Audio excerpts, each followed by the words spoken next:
आप दो सेंटेंस नहीं बोलने देते, आप मुझे 2 सेंटेंस बोले थे। महिलाओं के साथ छेड़खानी के आरोप सुनिए, 2 सेंटेंस में भी बात करो, उसका जवाब मैं इतना पूछना चाहता। अरे आप इतना रनिंग कमेंट्री करेंगे तो क्यों बुलाते हो डिबेट में? मुझे बोलने तो दीजिए भाई। महिलाओं के साथ छेड़खानी के आरोप लगे हैं, ये मुद्दा गंभीर नहीं है क्या? सवाल पूछना, ये मुद्दा गंभीर नहीं है क्या? तो जवाब पहले सवाल का तो जवाब हो जाए। और महिला खुद आकर सामने बोले तो क्या ये मुद्दा गंभीर नहीं है?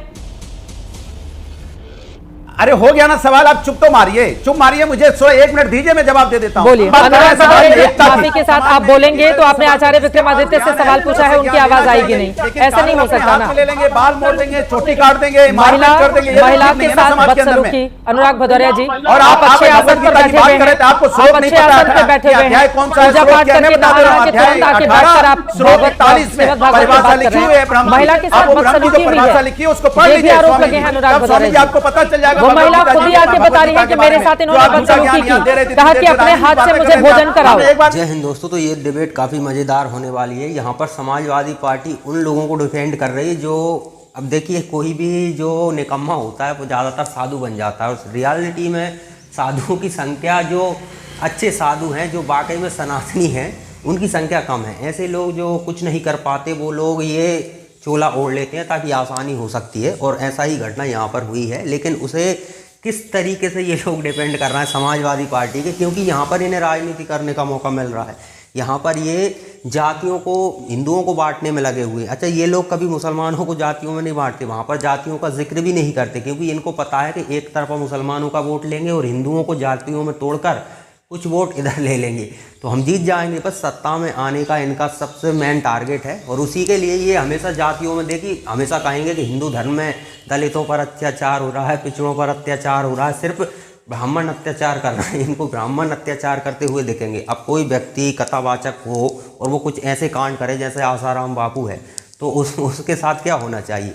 लेकिन जब इनसे पूछा जाए तो बस ये कानूनी कार्रवाई होनी चाहिए, ये होना चाहिए, वो कहकर निकल लेते हैं। लेकिन इनका मेन टारगेट रहता है कि किस तरह से हिंदुओं को तोड़ा जाए, क्योंकि हिंदू अगर नहीं टूटते हैं तो फिर इनका जीतना असंभव है। क्योंकि ये मुसलमानों के पक्ष में हमेशा बोलते रहते हैं, तो अगर हिंदू बटेगा नहीं तो फिर इनके खिलाफ खड़ा होगा, और ये फिर कभी सत्ता में नहीं आ पाएंगे। ये इनका मेन टारगेट होता है। तो चलिए आगे देखते हैं किस तरह से इन लोगों को चित्रा त्रिपाठी और बाकी साधुओं ने काउंटर किया है। वाचकों को चारों तरफ से घेर के पूछ रहे थे, बताओ तुम कौन सी जाति से, कौन सी जाति? कथावाचक कहते हैं कि मेरी कोई जाति नहीं है, चित्रा जी, मैं कथावाचक हूँ, फिर भी जबरदस्ती बताओ अपनी जाति, बताओ अपनी जाति। उनका पूजन किया गया, पहले उनको चरणों में जाकर के वही यजमान लोग उनको प्रणाम किया, एक दिन बजाते बढ़िया से कथा सुना। जब अगले दिन उन्होंने छेड़खानी किया, जो हम लोगों को पता चला, उसके ब्राह्मण समाज की पूजा किया, और फिर जब ब्राह्मण समाज, क्योंकि वो ब्राह्मणों का गाँव है ना जहाँ का ये मामला है, देखिए 184 से ज्यादा गाँव जो घर है वो ब्राह्मणों के हैं। इसको जाति का रंग न दिया जाए। जब व्यासपीठ पर बैठता है ना, तो वो कहा गया है, नारायणम नमस्कृत्य नरम चैव नरोत्तमम देवीम सरस्वतीम व्यासम ततो जयमुदीरयेत्। साक्षात वो सरस्वती का वरद पुत्र सुखदेव होता है। वह न कोई यादव होता है, न कोई ब्राह्मण होता है, न कोई क्षत्रिय होता है। तो इनको चारपाई पे बिठाकर क्यों पूछा जा रहा था, बताओ अपनी जाति क्या है? जब वो ब्राह्मण महिला से इन्होंने छेड़खानी किया, इनका चरित्र नहीं था भागवत व्यासपीठ पर बैठने का, और 2-2 आधार कार्ड, और ये इन्होंने, इनके मुख से आपने सुना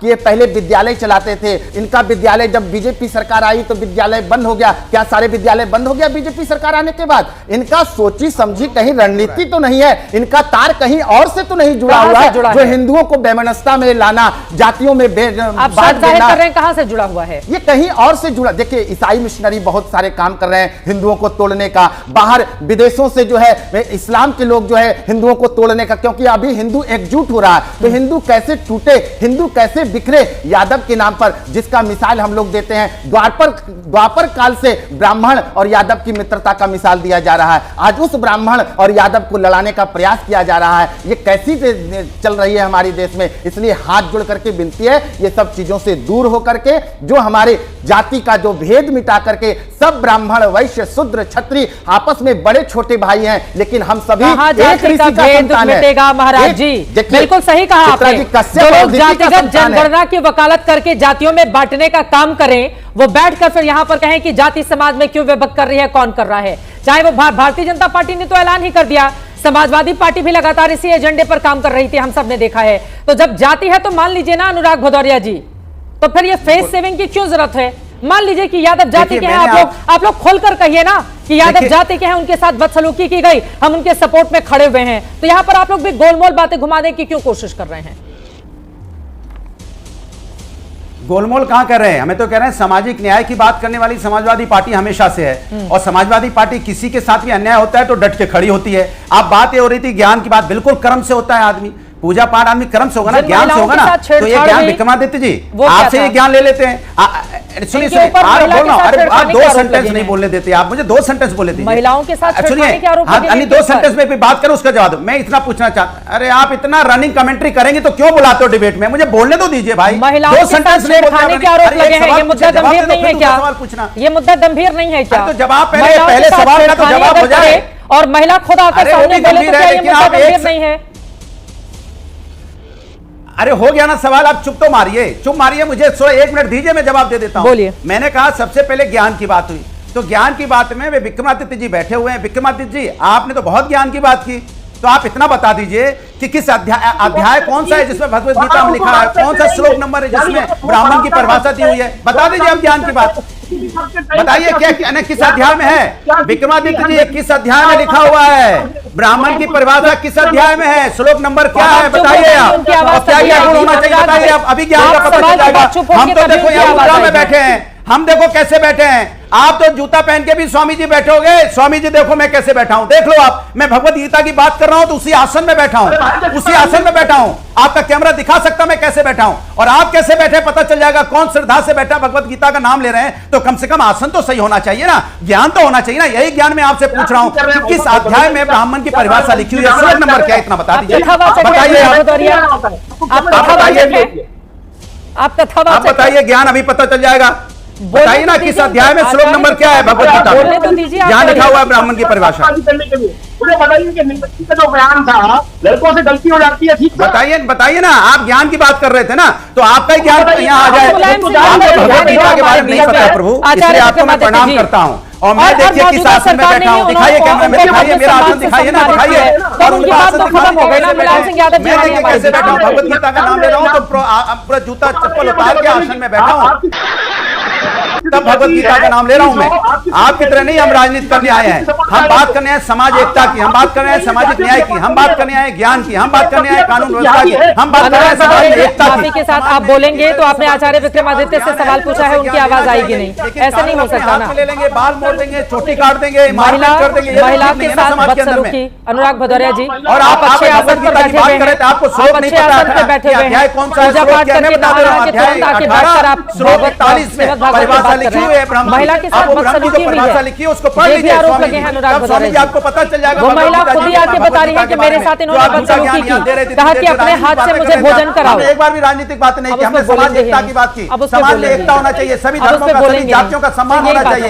इसलिए हम मीडिया की बात करते हैं, क्योंकि पिछड़े लोगों का और जहाँ दलित उनका सम्मान नहीं हो पा रहा है। अरे महिला के साथ बदसलूकी हुई है, उस पर भी तो बोलिए, 2 लाइन अनुराग भदौरिया जी।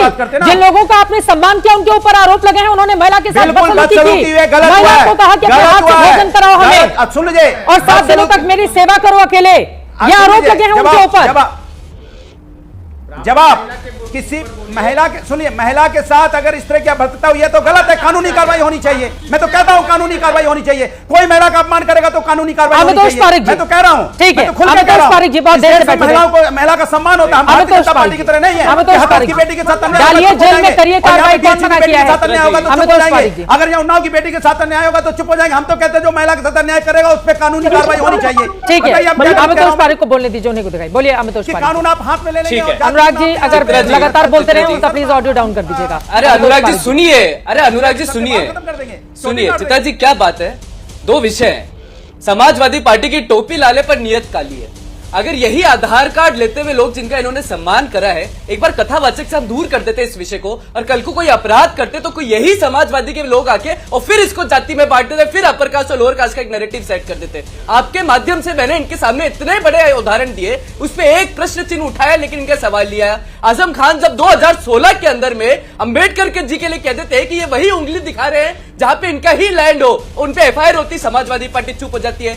आजम खान के साथ में जब दलितों के लैंड ले लिए जाते हैं और उनके ट्रस्ट से वहां यूनिवर्सिटी बना दी जाती है फोर्सफुली, तब भी ये चुप हो जाते हैं। लेकिन देखिए क्या हो रहा है, हाँ हो ये रहा है कि आधार कार्ड चेक कर लिए, उनसे पूछ लिया गया कथावाचक ये हो गए, अपर कास्ट लोअर कास्ट हो गया। उड़ीसा के अंदर में ठीक ऐसा ही उदाहरण आया था, लेकिन बाद में पता चला एसटी एससी की लड़ाई थी, ब्राह्मण और दलित की लड़ाई दिखा दी गई। ये नैरेटिव सेट करा गया, इसमें बहुत आगे है। ये लाल टोपी काली नियत, समाजवादी समाज विरोधी, भगवत गीता के बारे में चर्चा हो रही है, आप कुर्सी पे आराम से बैठ के बात कर रहे हैं। ये सनातन हिंदुओं को सनातन में अगर भगवत गीता की बात करते हो, पद्मासन में बैठे हमारे से बात कीजिए, बात करें कुर्सी पे बैठ के हमको ज्ञान दे रहे हैं। बात हो रही है भगवत गीता के अध्याय की बात हो रही है, श्लोक की बात हो रही है, क्या गलत हुआ सही हुआ, या जाति के आधार पर भगवत गीता पढ़ेगा नहीं पढ़ेगा, पढ़ना चाहिए नहीं पढ़ना चाहिए, ज्ञान होगा पढ़ेगा। मैं कह रहा हूँ ज्ञान होगा जो एक रहो तो शेष रहोगे। बात हो रही है, श्रीमद् भगवत गीता अलग है, पहले इसको समझ लीजिए। सवाल कुछ पूछा जा रहा है, पेपर देने आए कुछ जवाब दे, दोनों में फर्क क्या होता है वो बताइए। बताइए जी, आपके लिए सवाल है। श्रीमद् भागवत गीता और श्रीमद् भागवत में क्या अंतर है?